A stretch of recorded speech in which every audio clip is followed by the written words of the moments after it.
Well, first off, as you can see and by the thumbnail, this video will be vertical. I record videos for Instagram Reels and Facebook Reels and Facebook posts, and those are all vertical, and YouTube is horizontal. And I hadn't planned on making this into a YouTube, but I filmed a whole bunch of sections, posted them on Instagram, YouTube, TikTok, Threads, etc., etc. And I compiled them all together and figured it wouldn't be fair to not show it here on YouTube, but that's the reason why everything is vertical. So what we're doing here is making 10 wallets. I'm prepping the back of the wallets here. And forgive me, I don't do voiceovers very often, so it might sound a little awkward, but I'm gonna give it a shot. So now I'm prepping the back of this whole hide for 10 wallets.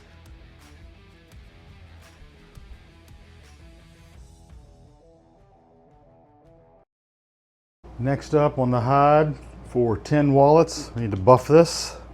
So just take some canvas, cut out a circle, take one of those humdingers, put it in the circle, turn on.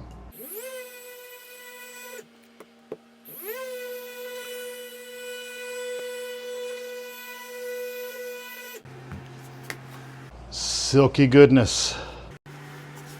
Sometimes I'll use a shirt. It's gonna get boggled down, but that's fine.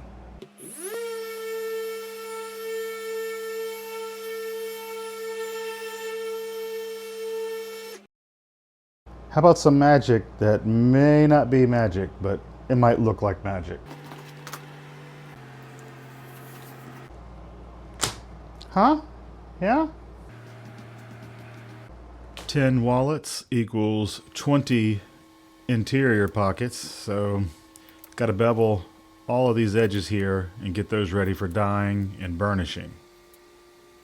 That is a Berry King beveler, size 01.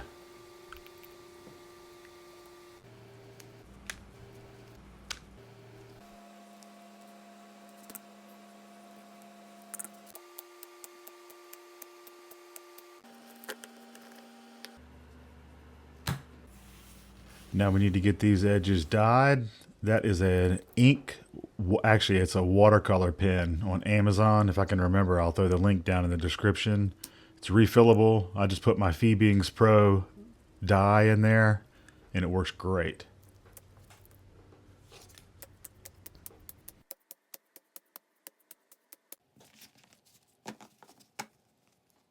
Getting all these letters and numbers on these pockets is let's just call it tedious.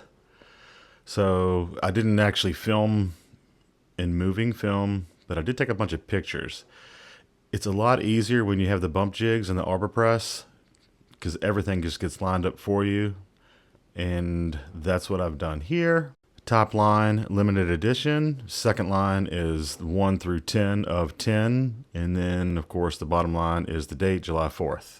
At the end of this video, I'm going to toss in a whole bunch of stats because when I was learning how to do this kind of stuff, leather stuff in general, I always enjoyed when the YouTubers put in the stats, like what it took, how long it took, etc., etc. So I'm going to throw that in at the end. No edge would be complete unless it was burnished, looking pretty, like glass. This is tocanoli, or I call white mud. Smear that stuff on there. That's just a piece of canvas, painter's drop cloth. You can get that at Harbor Freight for nothing, like 10 bucks. You laying down, little girl? Is it hot? A little bit of Chloe. All 20 pockets ready to roll.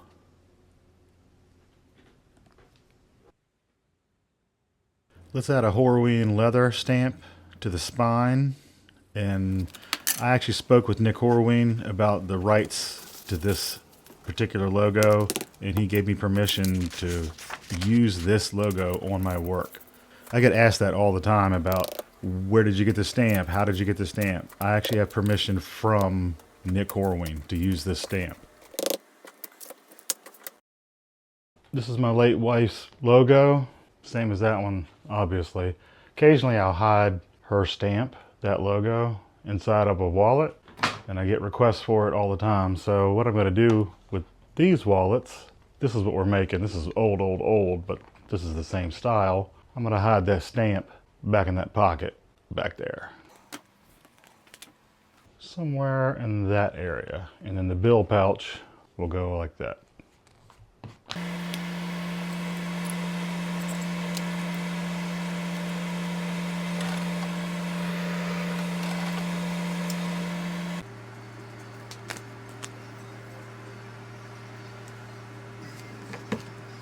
I need to get these pockets ready for gluing, and because I've slicked the backside of all this leather to make it smooth and pretty, I need to rough this up so that the glue will stick. My son Nick actually makes these roughers for us, and they're available for sale on the website. If they're not there, then he's working on another batch. He's making new batches all the time, but those are wonderful. This helps the glue penetrate the leather.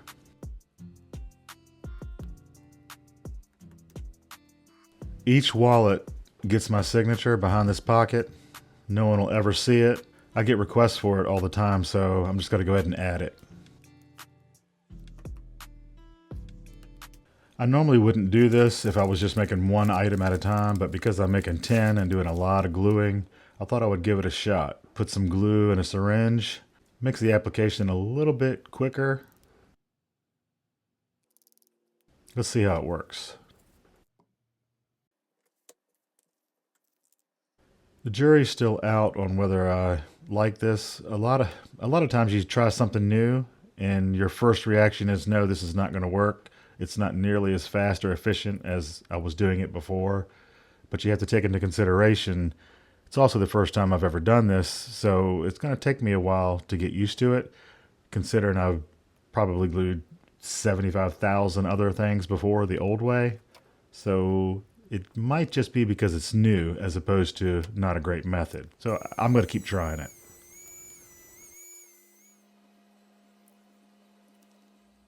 Next, we need to do some stitching, the center line stitching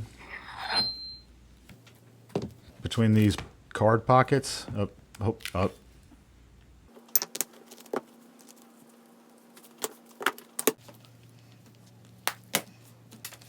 And the easiest way is to get some bump jigs like this and get your pattern with two tiny little holes there where the stitch line is, and just mark each of those holes. Actually, I do one on each end once I have the wallet together, and then put a ruler right through the center and mark those two lines with a scratch awl. And then that way you know they're exactly right, straight all the way across.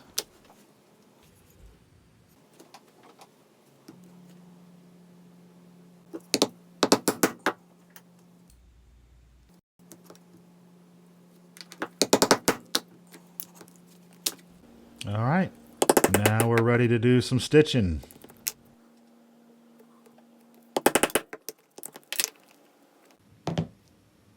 And let the stitching begin. General rule of thumb, you go about 4 times whatever the length of your stitch run is for the leather that I use. I usually use 5-ounce leather. Remember, I've got a whole video on hand stitching. I kind of explain all of this stuff. Well, not kind of, I actually do explain all of this stuff. I'm going to speed this up here a little bit for you.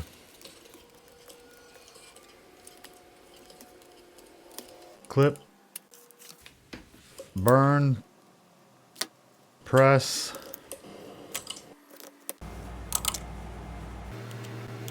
magnets are your friend.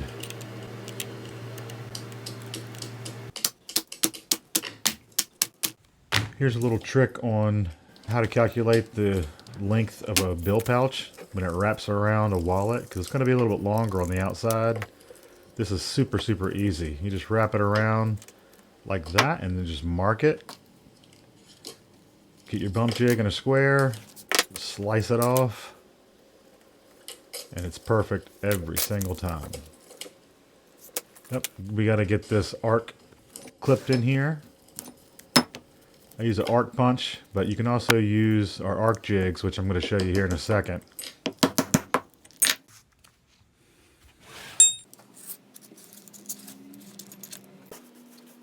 I want to get these tiny little tips off. I like to have flow. I don't like sharp corners.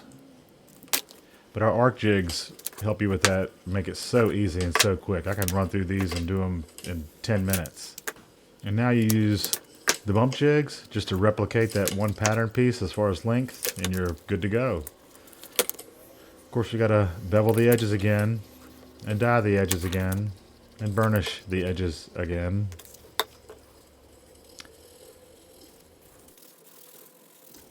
Oh, look how pretty. Since these are patriotic themed wallets, I'm gonna toss this US flag stamp right here on the front of every one of them. And with the bump jigs and the Arbor press, you can do this in no time. You just slide those bump jigs right up against the corner there, put the stamp right there, slam it down, and it's perfect literally every single time. Of course, I got to do it 10 times, but hey, quick and easy.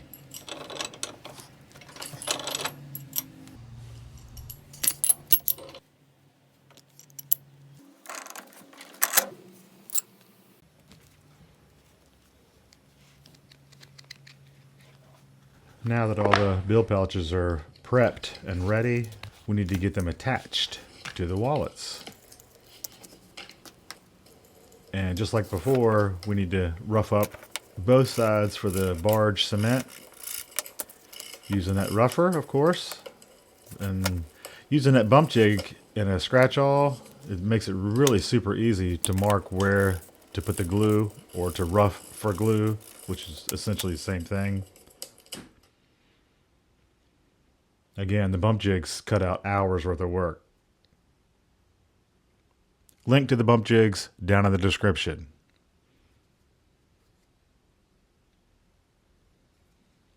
I'm going to try this syringe method again. I'm not going to give up too soon, right? Keep on trying.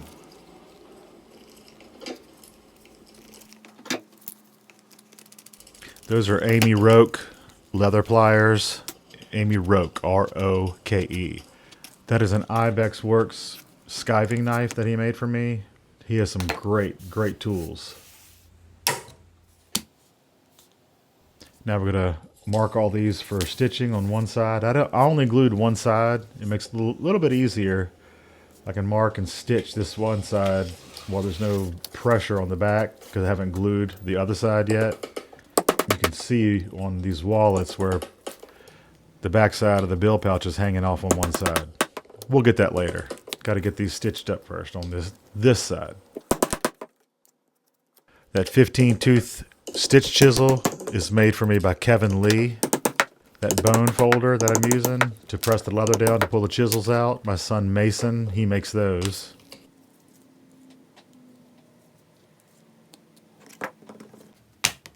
Here's a quick little hack to use your glue pot as a thread bobbin. Is that what's called, a bobbin? Whatever, you know what I mean. All right, I got them all stitched up on the left side, the red. Now we need to attach the right side like we did before. Yes, I'm still working on the syringe.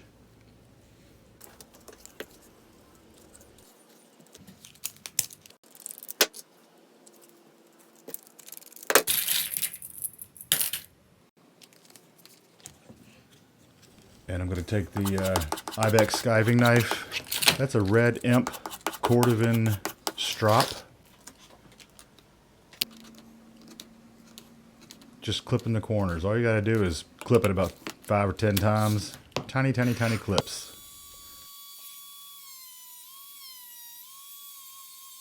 Every single wallet, hell, every single item I've ever made has come with a complimentary key fob. And this will be no different. So I'm going to make 10 key fobs. Logo on one side, flag on the other. I'm roughing it up for some glue. Not bothering with the syringe. Every single step that I do for the wallet, pretty much, well, yeah, every step I do for the wallet, I'm going to do for the key fobs, except for the stitching.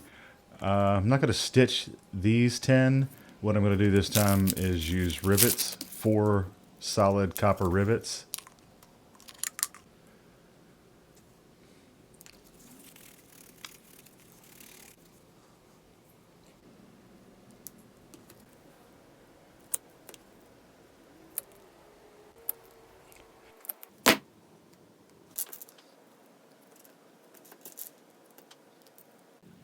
That's a Mascon and ZB anvil, a shot plate anvil. The link to that will be down in the description.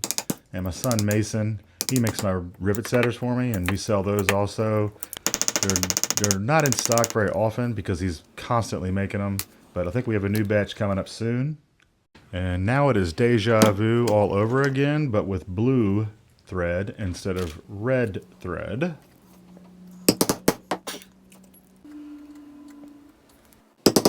And I'm not going to bore you with stitching every single one.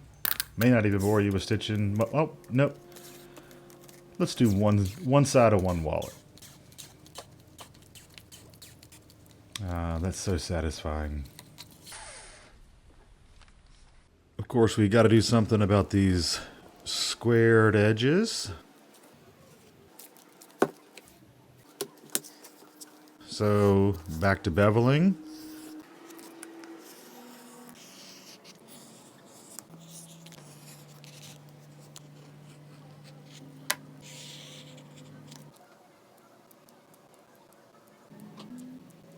And then back to dyeing. When I'm dyeing something this big, I won't use the pen. I'll actually use a dauber. And then, of course, burnishing. And then, of course, we're all done. I'm going to toss up a couple shots here of the finished product, but I'm also going to go over some stats. I figure I use about 18 square feet of leather for these 10 wallets. Distance, the length of stitching per wallet is about 29 inches. Again, all of these measurements and times are just kind of close. Well, they're close enough. The length of stitching for all 10 wallets is 290 inches, obviously, which is about 24 feet. The length of thread that I use per wallet is about 116 inches. That's almost 10 feet per wallet. The length of thread for all 10 wallets is 96 feet, or almost 100 feet of thread. Timing. My hand stitching pace is right about 35 seconds per inch. So per wallet, you're looking at 986 seconds, or about 17 minutes to hand stitch all 10 wallets. So you're looking at about 2 3/4 hours, maybe 3 hours. And these times do not reflect getting the thread ready. This is just hand stitching by itself. And the total times, crafting everything from start to finish, is about 75 to 80 hours. And filming and editing was about 20 to 22 hours. So we're looking at about 95 to 102 hours total, start to finish.